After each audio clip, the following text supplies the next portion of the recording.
Welcome to Reality Reimagined, where I invite you to expand your mind, elevate your spirit, and transform your world into something truly awesome. I'm your host, Gale West, author of the best-selling book, Money, Come Dance With Me. Reality Reimagined is an exciting, out-of-the-box look at what's new, what's old, and what's emerging. We are on the precipice of one of the most exciting evolutionary shifts in human history, from ancient mysteries to cutting-edge science, spirituality, new economies, and more. Together with thought leaders around the globe, we will explore who are we and who are we becoming. Reality Reimagined starts now.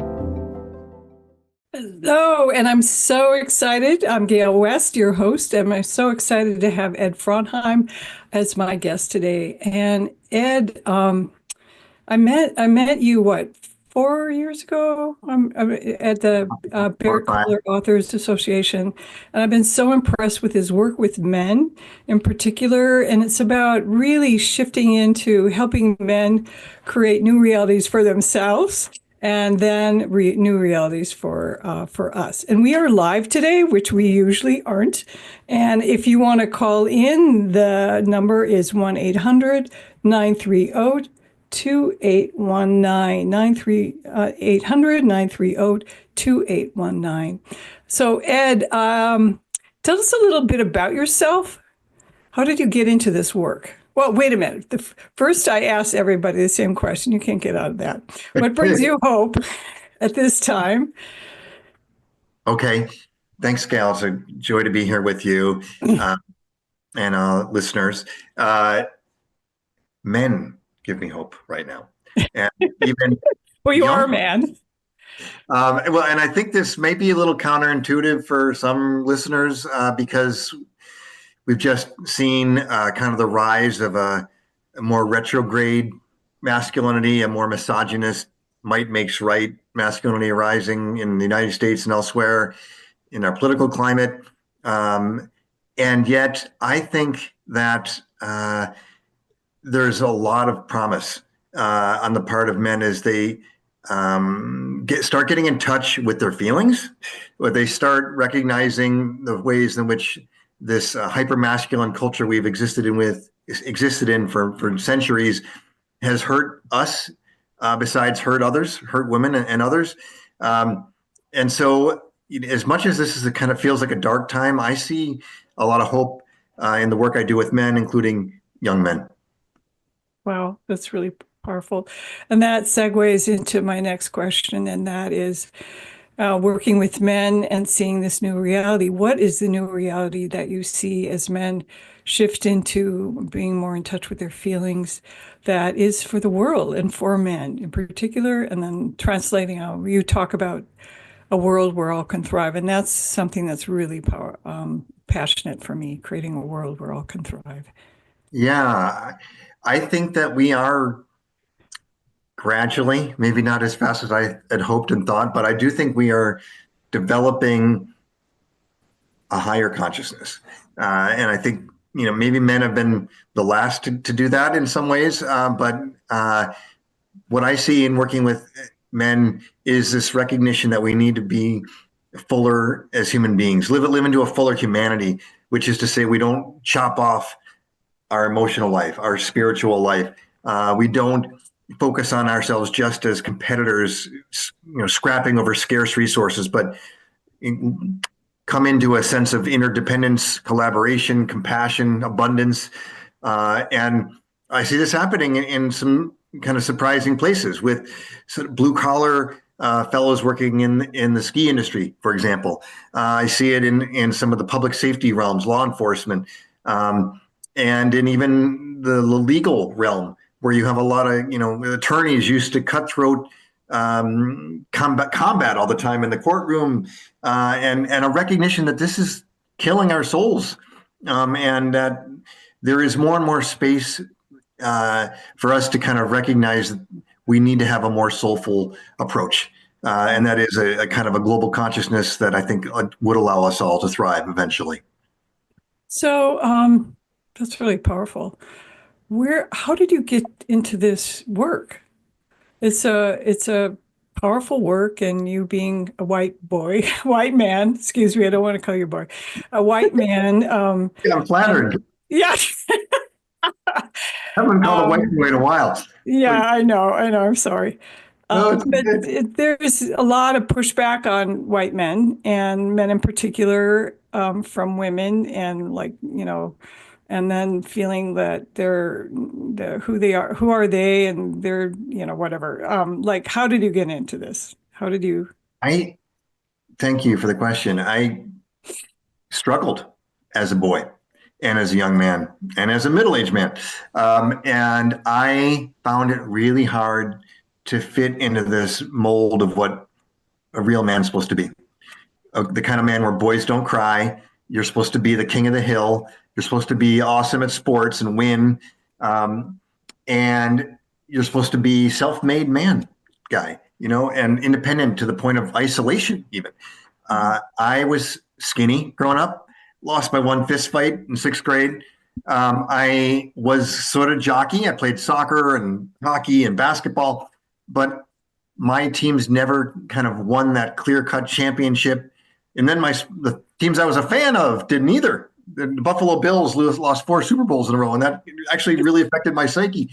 And then in the work world, on paper, I looked great. I graduated from Princeton University. I was a journalist writing prominent stories about the tech industry, co-wrote 4 books, but I also felt a lot like a loser because I wasn't at the top of the heap. I never rose very high in that corporate hierarchy. I didn't make it into the pages of the New Yorker, say, or get New York Times articles, op-eds, say.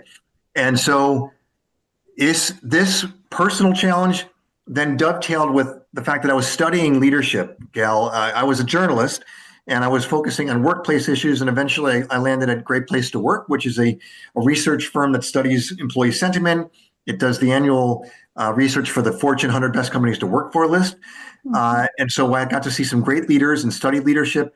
And what we were learning at Great Place to Work is that leaders today can't show up like those old-fashioned men. They can't be the barking bosses who are kind of only out for themselves, that have no sense of emotional sensitivity or intelligence. We really needed men to be trustworthy and building bonds of trust, to be humble, to be capable of relating to folks from all different backgrounds and with a sense of emotional sensitivity. So when I combined those two things, and then I looked at the state of the world, where we needed to move away from these domination paradigms of dominating the planet, dominating each other. Yeah. I think that's a lot related to a hyper-masculine culture of ignoring and suppressing the divine feminine, if you will, for centuries. It all added up to me sort of wanting to write about this topic more directly. And I found a partner, Ed Adams, and of course we had to work together because 2 Eds are better than 1, Gale. Thank you for laughing. So we wrote this book, Reinventing Masculinity, in 2020, and he brought the psychological background. He's a wonderful psychologist and has worked with a men's group for decades. And I brought sort of the workplace component, and we both kind of shared our own stories and what we saw happening globally. And that's kind of what brought me to the work. And I'm thrilled to keep working on it and supporting men in this moment. So I know you work a lot with this in the ski industry, which I find absolutely fascinating. How did that happen? That's not a place where one would consider we're doing, shifting into feelings like, right? Snow is cold, Oh my God, it is, right? You could say that I kind of slid into it, Gale. I'm going to try to use a little ski analogy. I randomly, a good friend of mine who's another workplace consultant thinker, Paul Tallner, he had contacts in the ski and outdoor industry, and he invited me to collaborate on leading a leadership workshop for folks in the ski lift industry profession. And so we did a session, and we were talking about this concept of psychological safety, where your team members feel comfortable sharing what's really going on. And this one fellow in the room started getting quite emotional and said, that 2 men on his team had killed themselves in the previous 18 months. And nobody in his ski resort in Nevada knew that this was happening, that they were struggling. And he said, we think we have to be so tough in this industry. Well, F the tough guy show. he didn't say just F, he spelled it out for us. And that was a turning point for me. And not only did it was a turning point for our session where all of a sudden everybody kind of quiet and others talked about emotional depression and mental health issues and other suicides in the industry. So I went up to that fella afterwards. His name is Jay Ridd, and he is an executive at Diamond Peak Resort outside of Reno. And he and I have been working in the ski industry, kind of sometimes together, sometimes I'm doing it on my own, with this concept of F the Tough Guy Show. And just yesterday, I met with a group Jay and I started called the Total Guy Group, Gale. And by that we mean, like, sometimes guys have to be tough. You got to make hard choices. You have to go out in the snow, like you said, and deal with your lift that's broken down in 0 degrees, but also you need to be tender with your teams and with your kids, with your spouse or your partner. And so when you're tough and you're tender, you're a total guy. And this group of guys has been meeting for half a year, and we are just loving this time we spend together, sharing how we're doing and how we're stressed, how we're navigating challenges, and not having to put up that front of being okay when we're actually not okay. And so this is work that I'm just find really gratifying, and I'm honored to be invited to kind of share these ideas in the ski industry still. Wow. Well, it's fascinating. Do you think that they can only do that in the group of men, or are they able to have this kind of?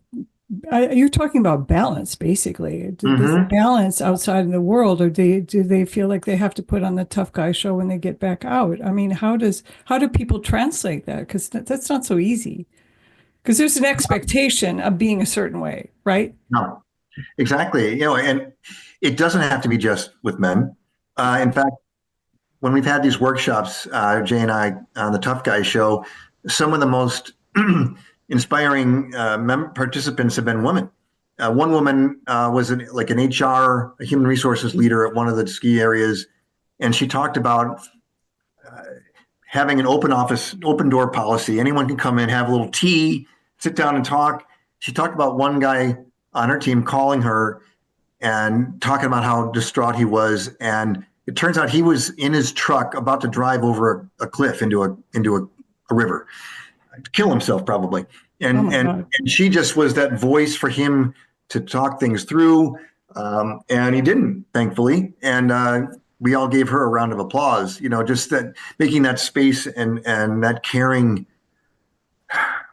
open-heartedness at work, which we need.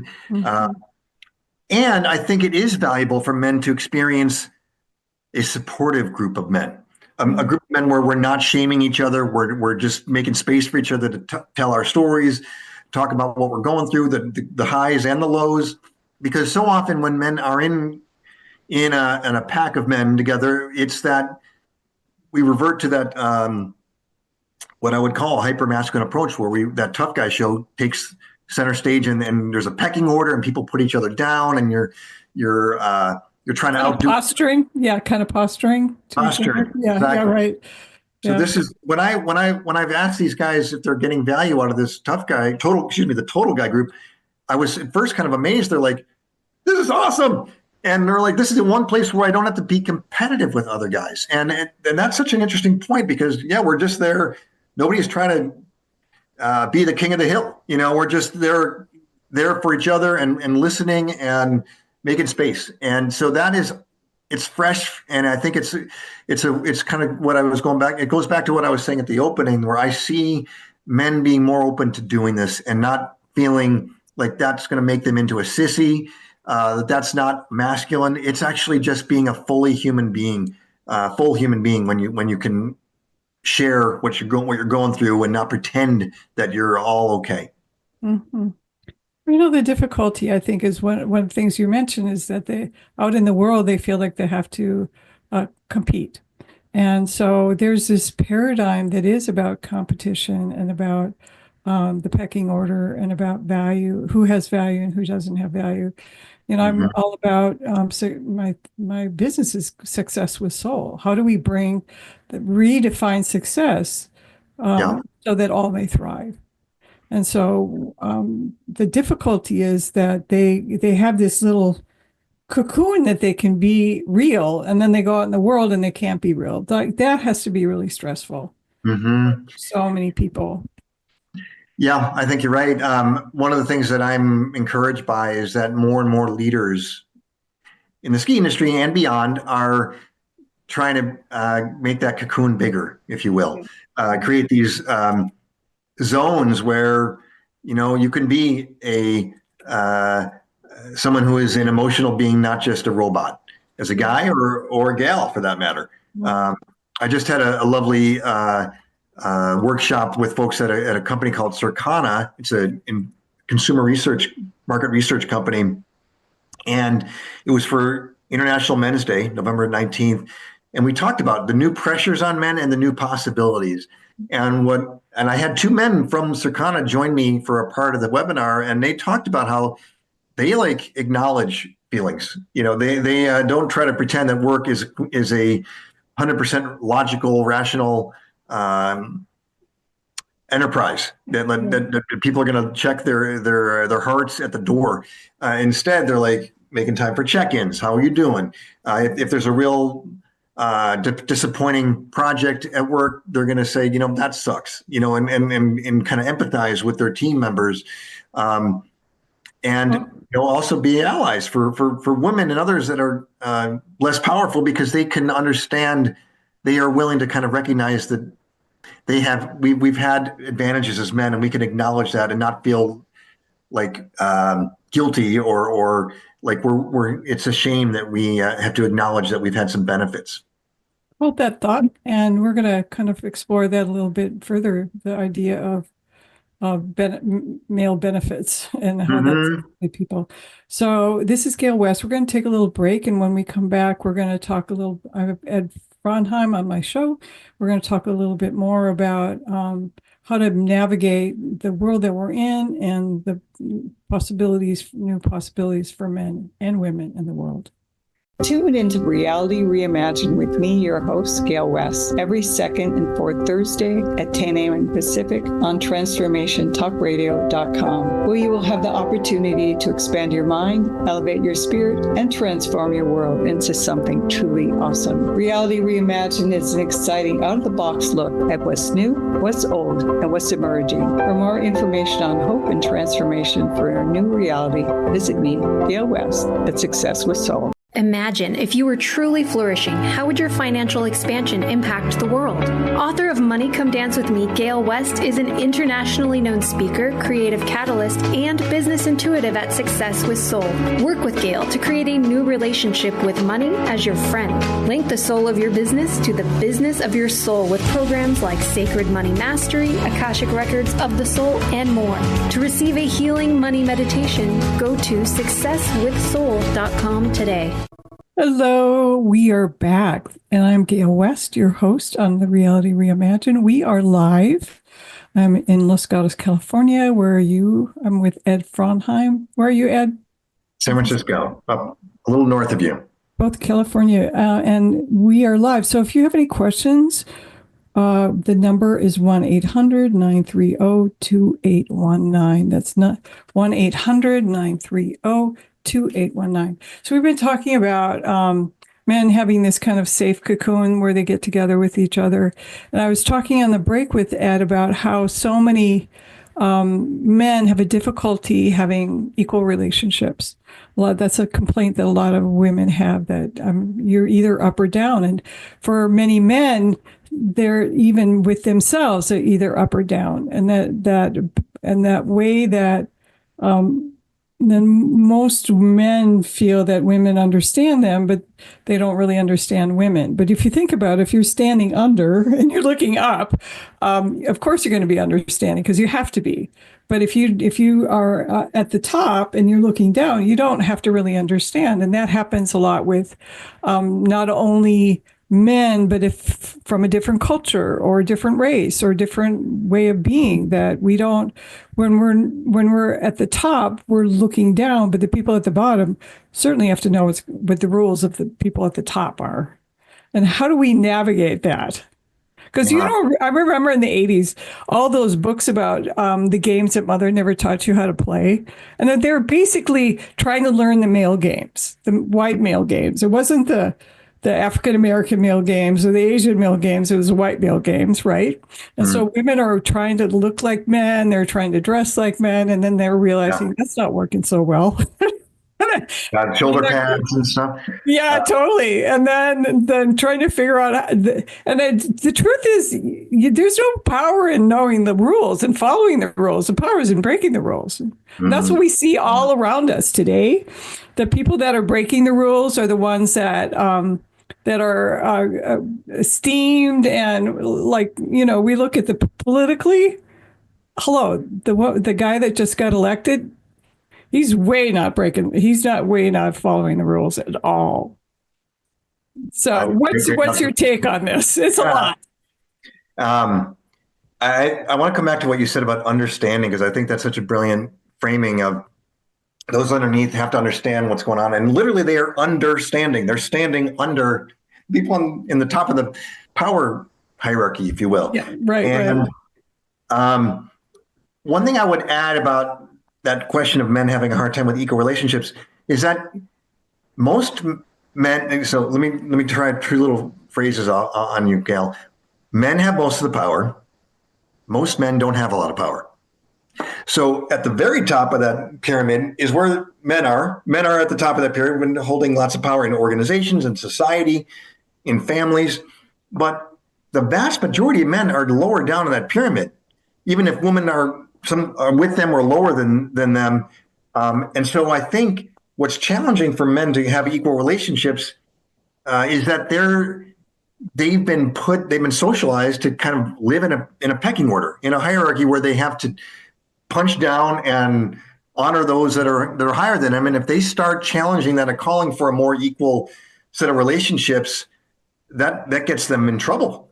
They get mocked for kind of not being manly enough, for if you're going to say, why don't we just play a game where there's not a winner or a loser? Well, that's not real man stuff, right? Because there always got to be a champion.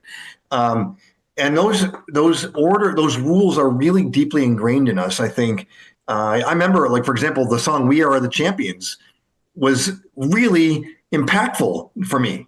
No time for losers. We are the champions. And so, in some ways, it's hilarious that was a song that we cared about because it was sung by a gay guy, Freddie Mercury, who's, I don't know if he was a big sports.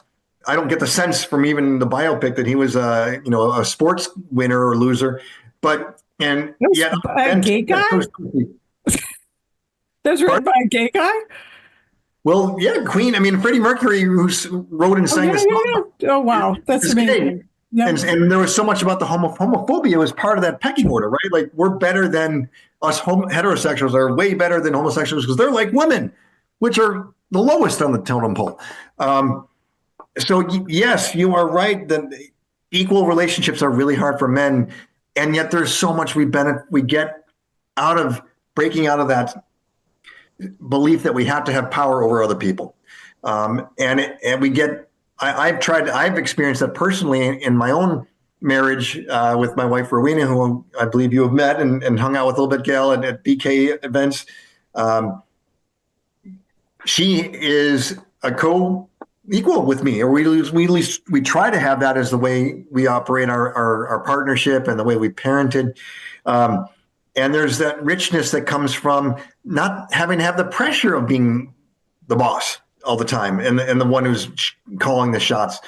So I'm hoping, and I see that when men let go of some of those expectations and beliefs and are courageous enough to challenge that idea that someone has to wear the pants in the family, say, and you can both wear pants or skirts or whatever you want to wear, but we can have more egalitarian relationships and they are ultimately more satisfying. I think we're heading to a place where that's more and more acceptable and understandable.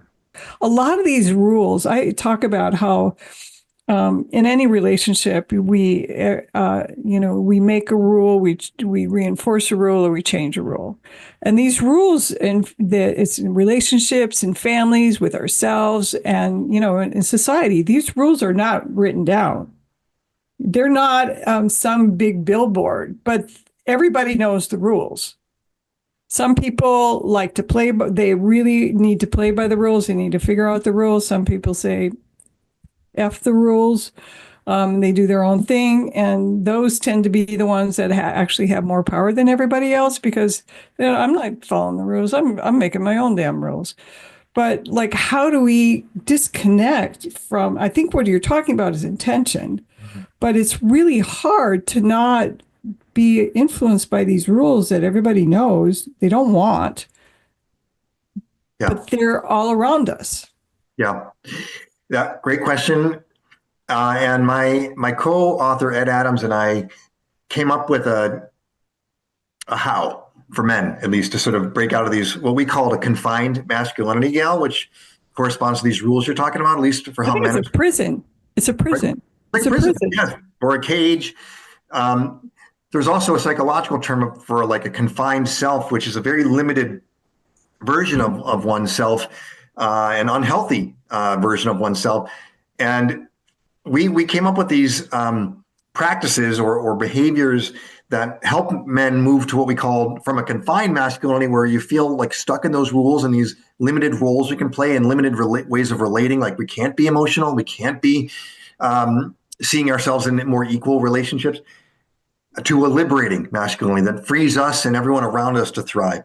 And so would you like me to run through these 6 C's briefly? Yeah. Great. First one is curiosity. In other words, asking questions, which is actually something that men as boys are sanctioned to do. We're supposed to ask questions like, why is the sky blue?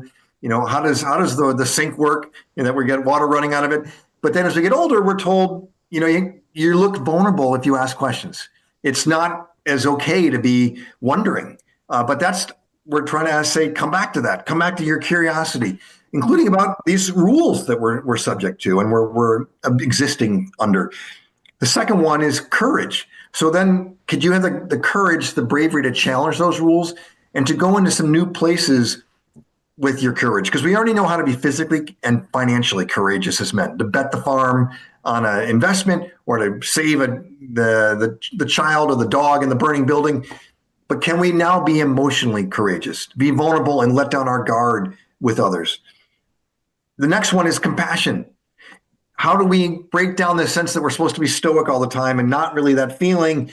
We demonstrate compassion often with our actions, but can we be explicit and emotional around how we show compassion for others and for ourselves, to feel our own hurts, which we've been trained not to do since we're told boys don't cry, say.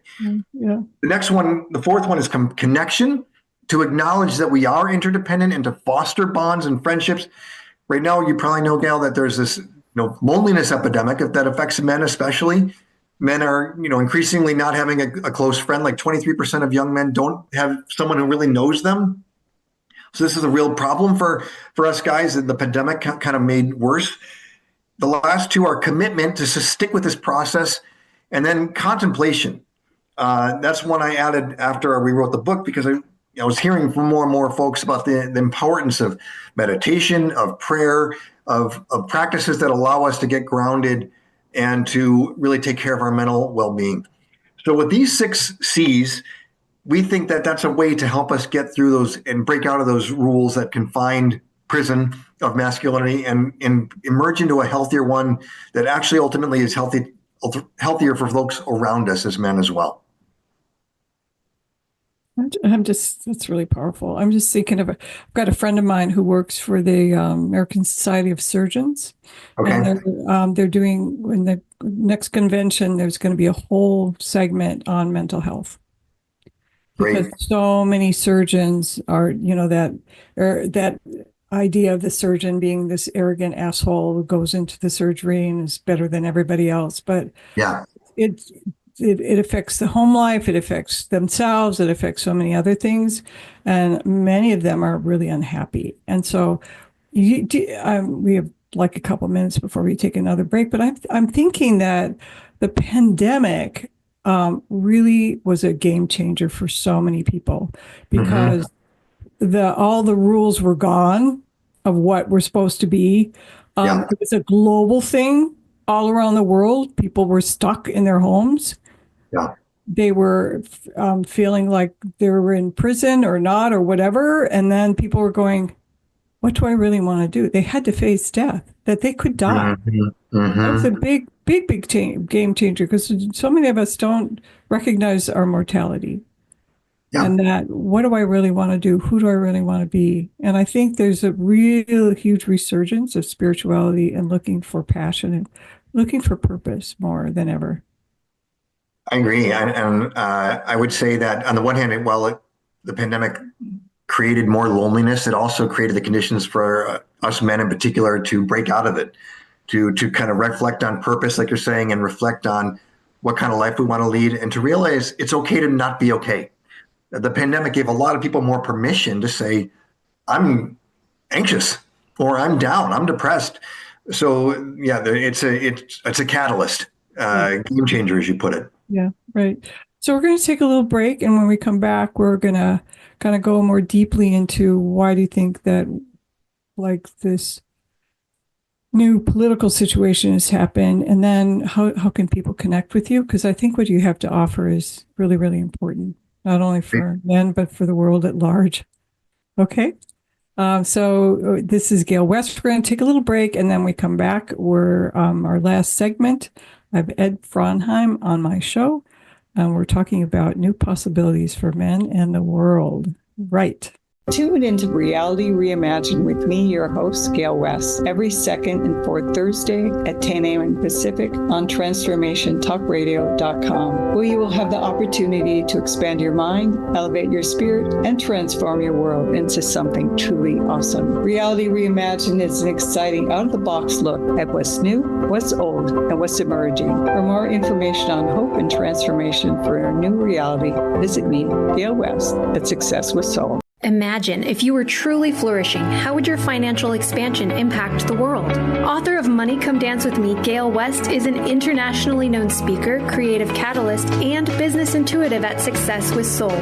Work with Gale to create a new relationship with money as your friend. Link the soul of your business to the business of your soul with programs like Sacred Money Mastery, Akashic Records of the Soul, and more. To receive a healing money meditation, go to successwithsoul.com today. Hello, I'm Gale West, and we're back on the Reality Reimagined. This is our last segment. And on the break, my guest is Ed Frauenheim. And on the break, we've been talking about how the pandemic was really a game changer for you, right, Ed? And you share a little bit about the kind of the insights that you gained and what was going on for you at the time. Yeah, it wasn't just something that I could notice from a scholarly perspective, this catalyst of it's okay not to be okay, because I was really not okay personally. I had a mild heart attack in 2021 that had a lot to do not only with the pandemic and the stresses of the pandemic, but the pressures I was feeling as a man to be a provider and to be successful. I had just gone out on my own, Gale. I had left Great Place to Work. I was a consultant, writer, speaker. And I had like 20 projects I was trying to juggle. It was crazy. And I also had the challenge of trying to teach both my kids how to drive in San Francisco, which is a ridiculous, very stressful challenge in its own right. One of the hardest cities to drive in.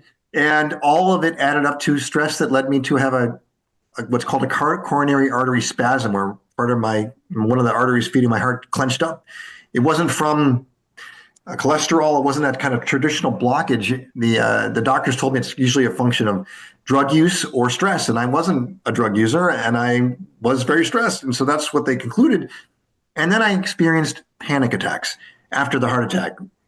I thought I was having another heart attack as soon as I got out of the hospital. And that actually is pretty common for a lot of people.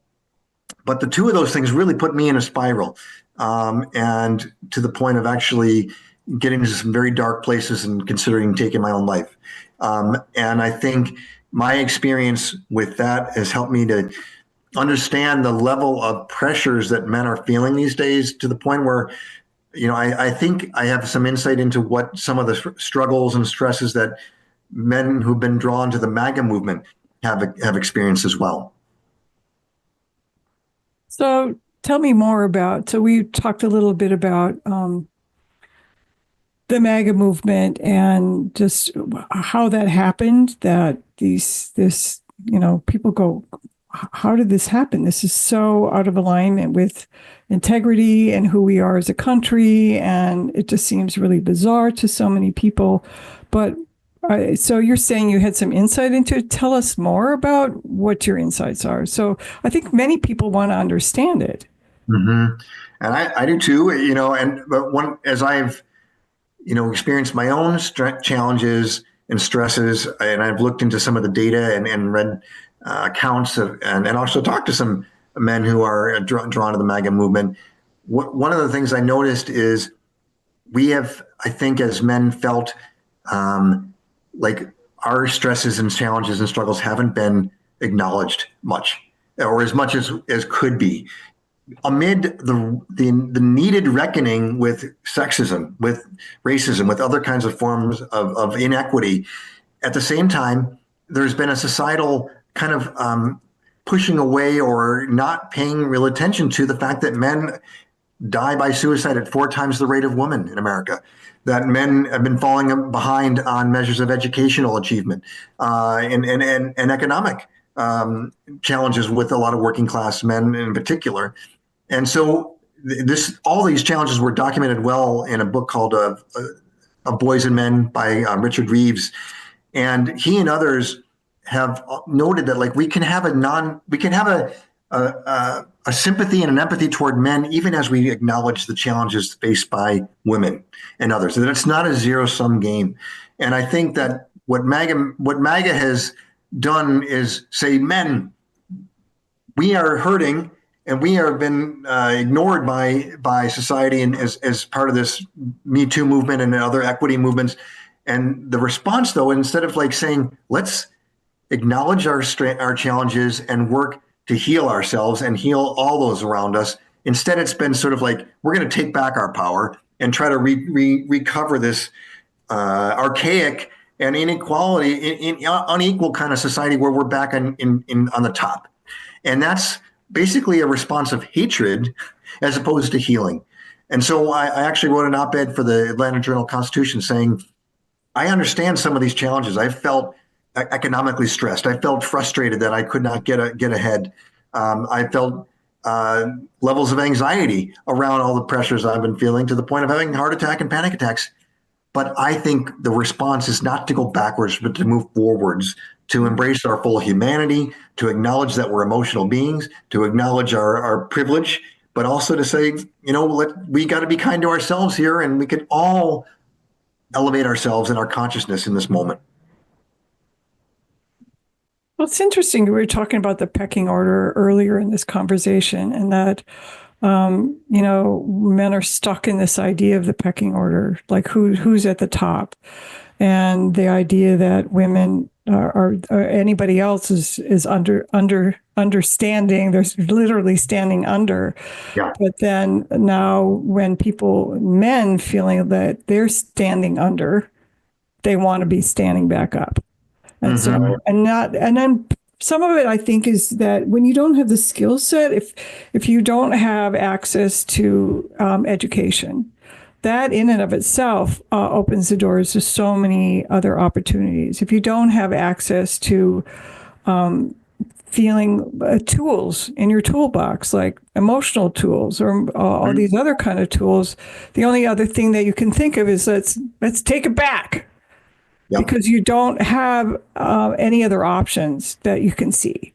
Yeah, I think that's the problem in our society. It's that we're not, as children, these things more and more they're brought into schools. But now, as the movement is about banning books and a whole other kinds of things that bring back this kind of sense of male privilege, then we really go back, and it's painful for so many people.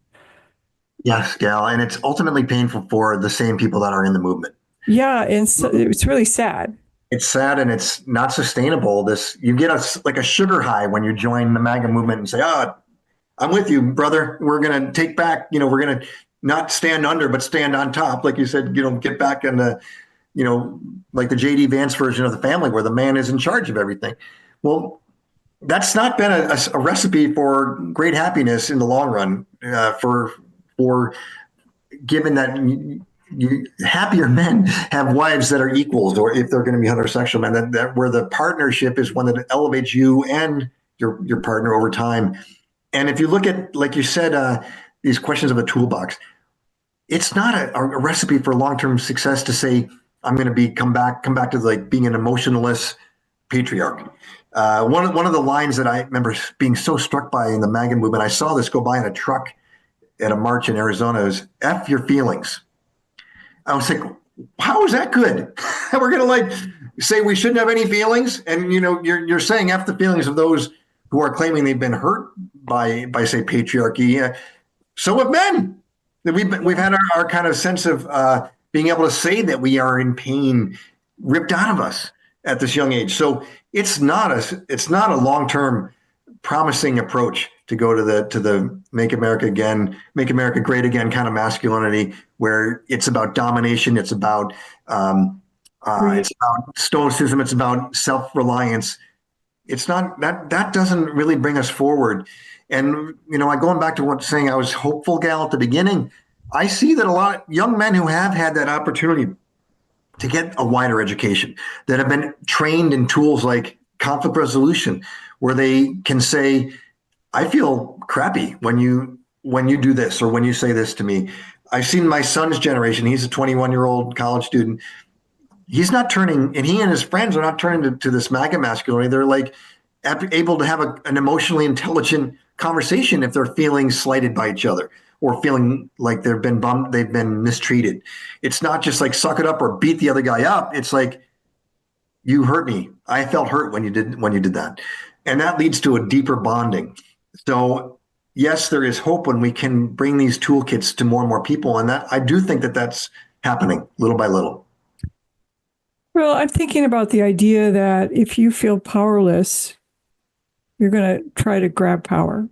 So what we're talking about is men that are feeling powerless.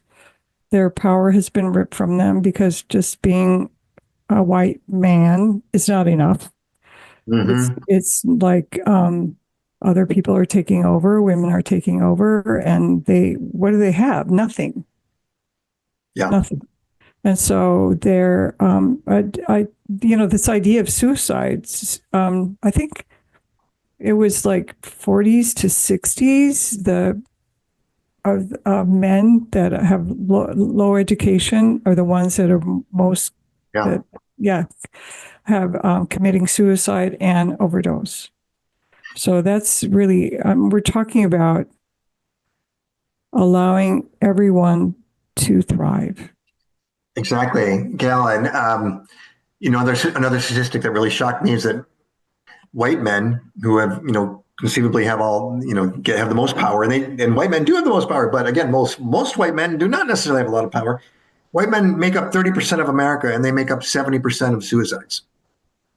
And it's related to what you were saying about power. When people feel like power has been taken from them in this classic way in which, and the most powerful people pit those below them against each other. Like you can say, you, at least in the South, say, you white poor farmers or folks, you may not have what we have, but at least you're better than black people, And so if we're starting to say, well, black people their lives matter too, or women ought to not be afraid of being harassed in the job, those white men are feeling like some of that power is being taken away. They're feeling hurt.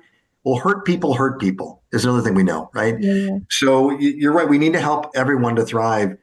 If there's a silver lining to this renaissance, the return of Donald Trump, is that it makes all these things very visible. And I think we're going to be able to see that these guys that are feeling a little bit of power with the regain of Trump may not feel it over time if Trump's policies don't really do much to help them, and they can find that they need to have something more like a total guys group to really feel like they are thriving in life. Yeah. Yeah. Well, I feel when we go into classrooms and like more like people are all of this stuff is happening in police departments, and these are a lot of them are guys, then things are shifting and they're getting tools in their toolbox. Yeah. It's exciting. So how can people connect to you? And we'll see what your last words are, your last words of wisdom. We have 3 minutes left. Thanks, Gal. I really am grateful to you to having me on the show and opening up this conversation, which I think is so important to men and everyone. I'm happy to connect with folks on LinkedIn. That's maybe the most active place I am in terms of social media. I also just started a Substack newsletter that's called Frauenheim, to play on my last name, to kind of say like things that of the moment that I'm following, which include the masculinity stuff, but also workplace culture and a more conscious way of doing work and business. I also have a website at frauenheim.com. So any of those places, feel free to connect with me. I'm loving giving talks. I do a talk called F the Tough Guy Show, not just in the ski industry, but beyond. And I also can do a more PG version of that, which is like Men at Work, new pressures, new possibilities. So any of those, if any of these topics are of interest to you, please reach out to me. I'd love to talk about how I might be able to support you. Yeah. So I'm so happy to have you. I see this new reality that's happening around the world. We can see men wanting to be different with their children and caring for their children in a different way. And that it starts young. And the more that children have the opportunity to be with their fathers in a kind, loving way, the better it's going to be. Yeah. 100%, Gal. Yeah, that's one of the, and I'm connected with folks that are doing groups like Fathering Together that are helping dads have the permission to be those emotionally present, involved dads that you're talking about. That is a very hopeful sign to me as well. Yeah. So this is Gale West, and we've been on Reality Reimagined. My next show is going to be Why Vibes Matter with Garrett. I forget his last name. Anyway, that's probably going to be my last show, and I'm very excited to be here. And we meet, this one's going to be the 26th of December, I think, at 10 a.m. And always you can listen on Spotify, any podcast channels, YouTube, and so happy to have you. Thank you for joining, and check out my book, Money Come Dance With Me, and my website, successwithsoul.com. Thank you, Ed. Thanks so much, Gal. Thanks, everyone. And feel into this new paradigm that's happening. Hold the vision, because it's going to be a reality. Our thoughts are more powerful than we know. Amen. Yes, yes. Thank you for tuning in to Reality Reimagined with me, your host, Gale West. Listen and watch live every second and fourth Thursday at 10 a.m. Pacific on transformationtalkradio.com, where you will have the opportunity to expand your mind, elevate your spirit, and transform your world into something truly awesome. Reality Reimagined is an exciting out-of-the-box look at what's new, what's old, and what's emerging, exploring the questions, who are we and who are we becoming? For more information on hope and transformation for your new reality, visit me, Gale West, at successwithsoul.com.